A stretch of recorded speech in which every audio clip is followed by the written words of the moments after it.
Dream job or nightmare? It's hard to know if a career that looks great on paper will actually lead you to the life you want to live. So welcome to Dream Job Cafe. I'm Larry Port. I'll be asking different professionals the questions you won't find anywhere else. So grab a coffee, settle in. This is Dream Job Cafe. Sponsored by Wayspark.co, where we help people navigate careers in a crazy world. Hey everybody, I'm Larry Port, and this is a new type of episode for the Dream Job Cafe podcast. I don't have a guest today where I'm interviewing them about what it is that they do or how to prepare for an interview or something like that for the job market. What I have today is kind of like what I like to do, which is research what's happening with the labor markets and AI and all this kind of stuff. And I have a lot of thoughts about this. And there's a lot being published with through the Wall Street Journal and the New York Times and a lot of different other publications. So I'm always kind of like trying to keep up to speed with what's being done. And there's a lot of academic research coming out. There's just a lot of like economic reports that come out, from the Bureau of Labor Statistics. There's think tanks. Like everybody kind of wants to know what's going on with AI in the labor market. Are we all going to be laid off? And there's a lot of people that think that, yes, we are.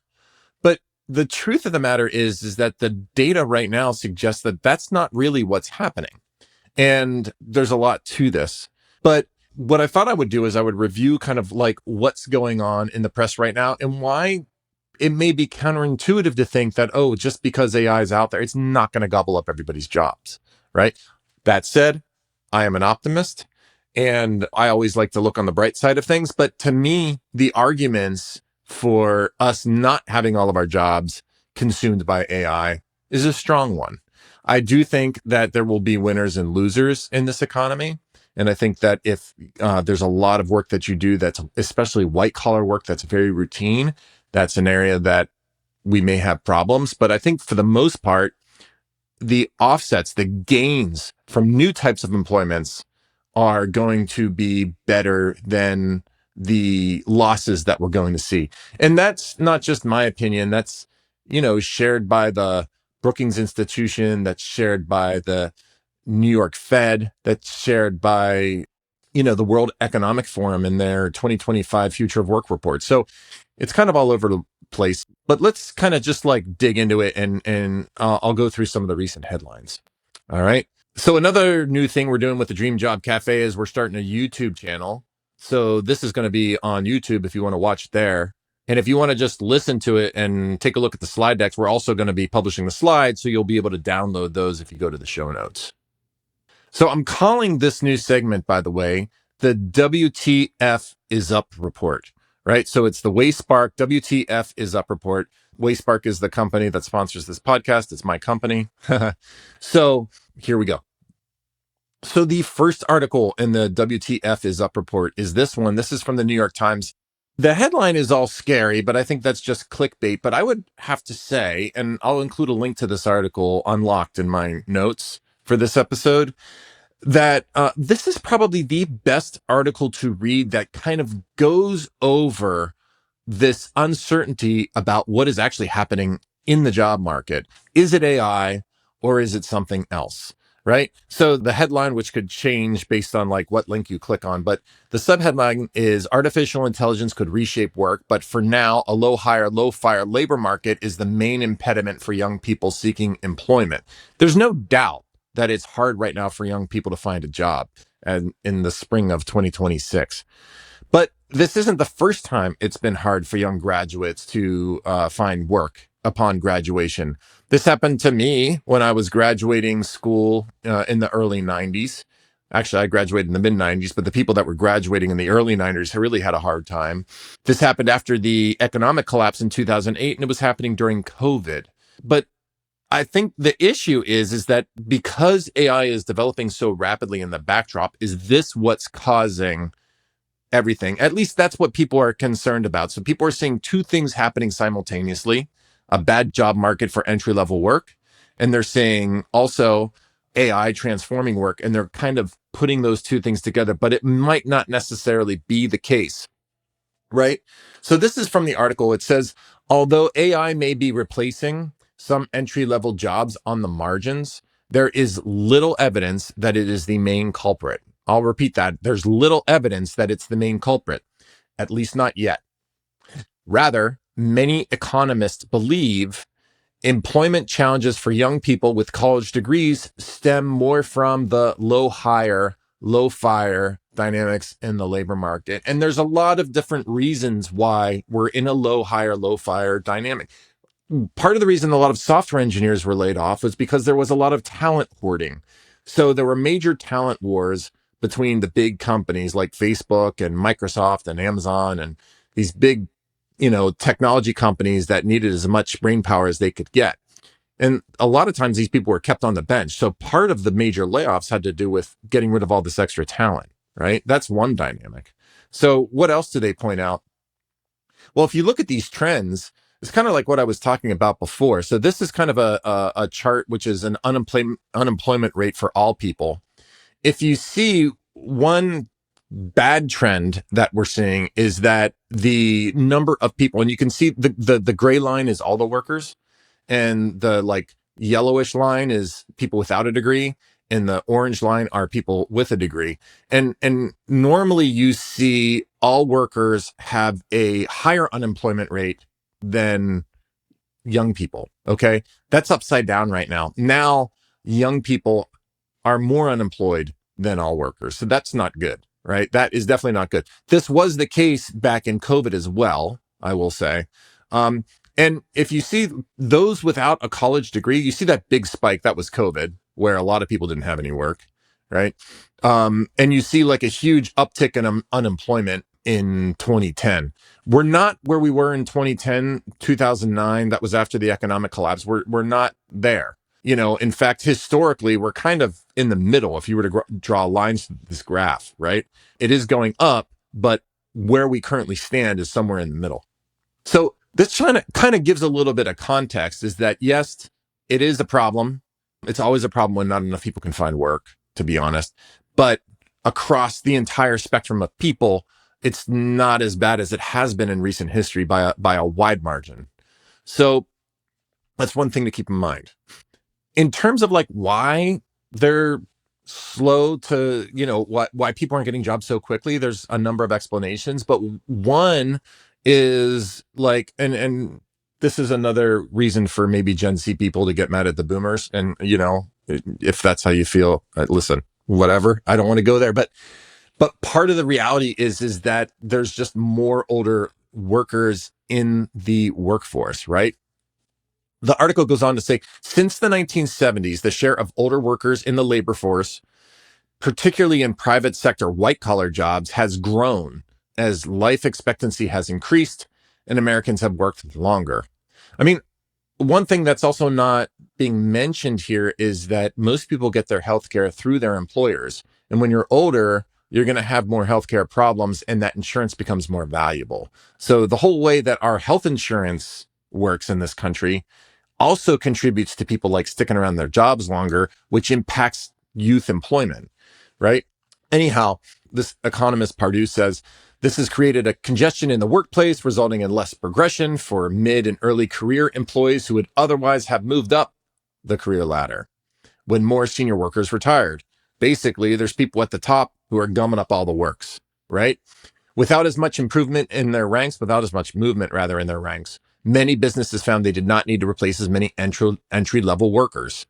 And the quote is, as the U.S. population has aged, older workers are continuing to hold on to their positions. That is showing up in terms of diminished job prospects for younger workers. So that's another explanation. So there's multiple explanations for why all this is going on. It's not just that AI is coming in and wiping out jobs.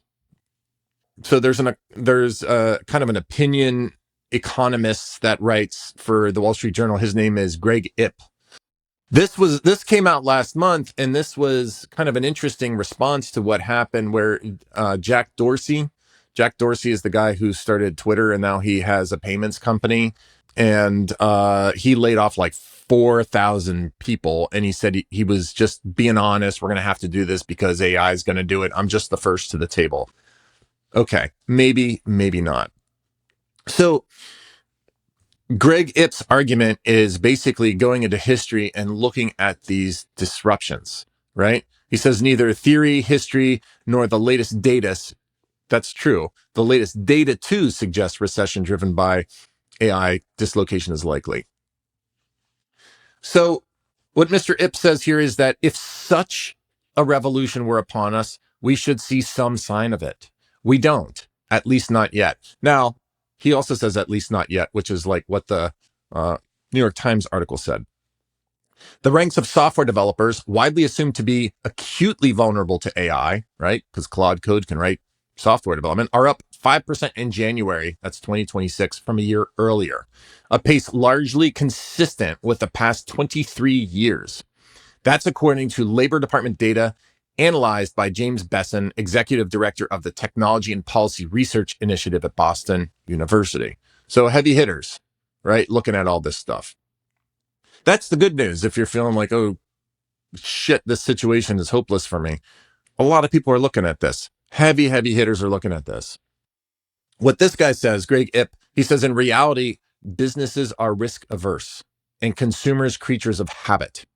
Radiologists were supposed to lose their jobs to offshoring and then to AI, because a radiologist's job is to be able to look at a scan, a digital image, and identify things, right?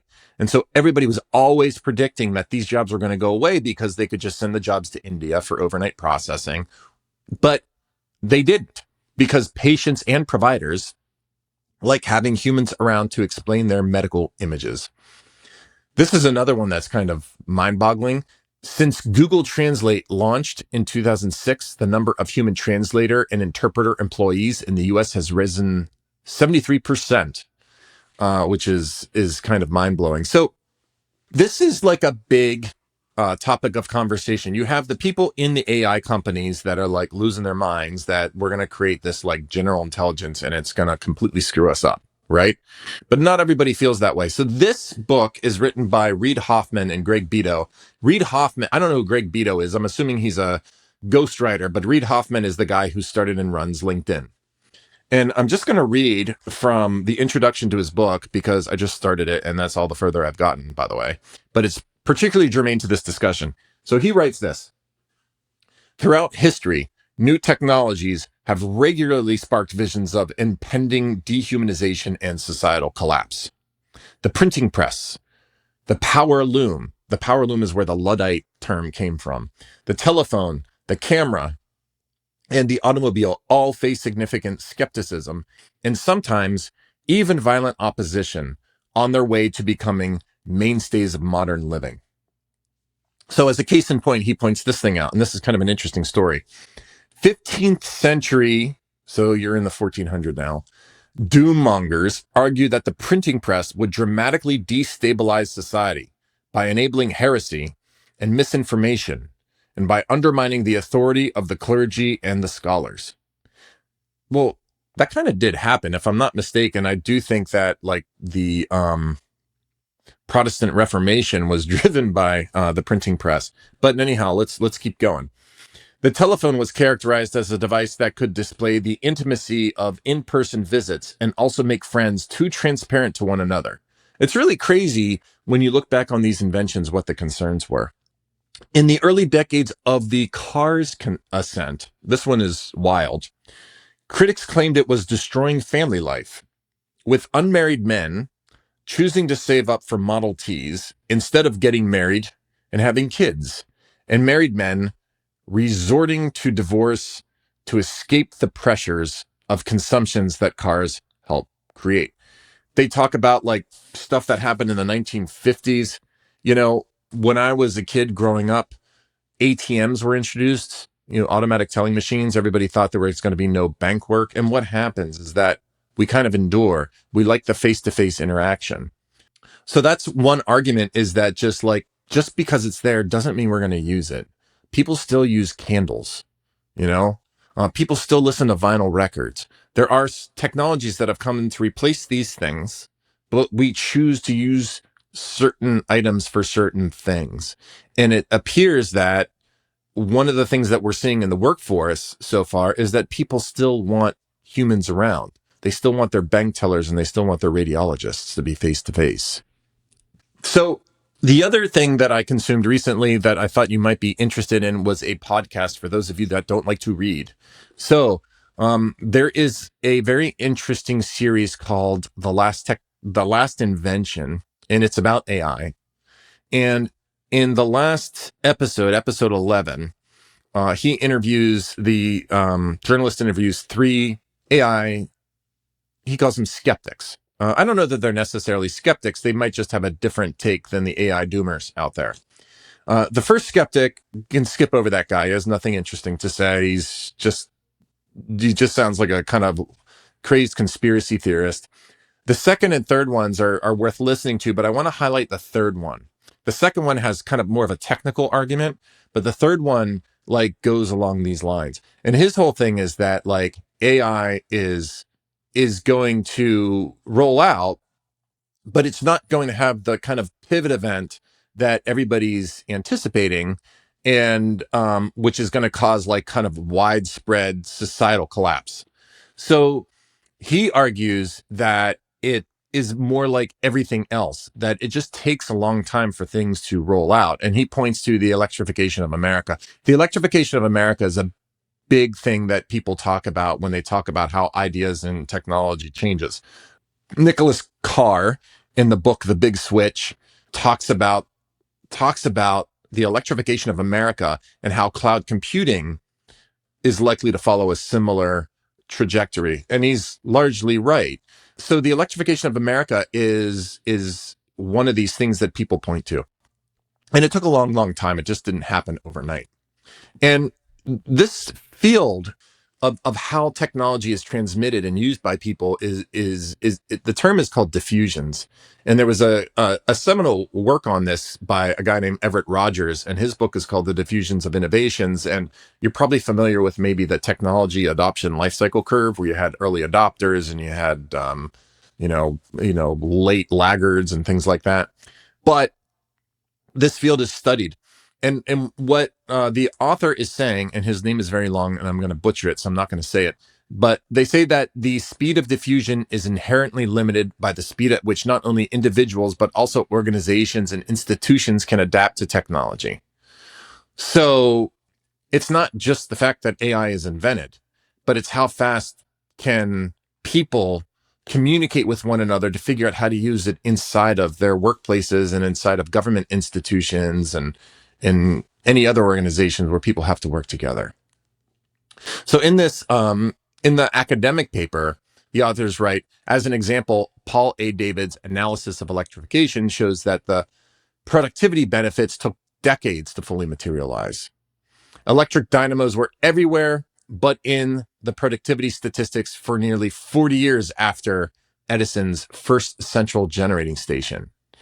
This was not just technological inertia. Factory owners found that electrification did not bring substantial efficiency gains. So there's market forces at play as well.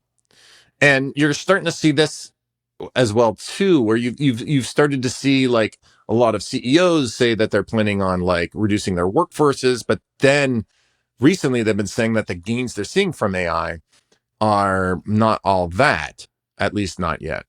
So everything's kind of like a wait and see, and it's at least not yet. But if we're going to look at the current evidence, and if we're going to kind of take a look at history, I think humans have a lot to root for here. Like, so my advice to you is to maybe read about this stuff, follow the links in the show notes, and make your own informed decision. But I think we're in good shape. And with that, I'll let you go. And thank you for listening. If you like this show, please like it or send it to your friends. And if you can, please be grateful for something today. Thanks for listening. Don't forget to like and subscribe to Dream Job Cafe on Spotify, Apple Podcasts, or wherever you listen. And don't forget to check out wayspark.co, where we help people navigate careers in a crazy world.